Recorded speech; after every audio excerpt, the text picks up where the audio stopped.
এর মাঝে আমি দেখতে চাই যুবক ভাইয়েরা, মুরব্বী বাপজানেরা, আসুন হুজুর, আমার অনেক বড় রোগ, অনেক বড় বিমারি, আজকের এই মাহফিলে আপনি দান করার উসিলায় রব্বুল আলামিন আপনার রোগগুলো দূর করে দিতে পারেন।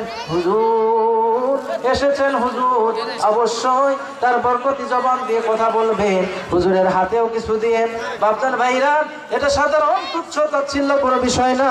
আল্লাহ রব্বুল আলামিন রাতকে দিন করতে পারেন, দিনকে রাত করতে পারেন, পুরুষকে মহিলা বানাতে পারেন, মহিলাতে পুরুষ বানাতে পারেন কিনা?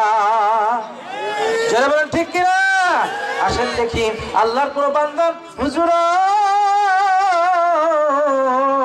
আমি আরো 100 টাকা, 200 টাকা, 300, 500 আমার মায়ের জন্য, বাবার জন্য, আমার রোগের জন্য দান করলাম।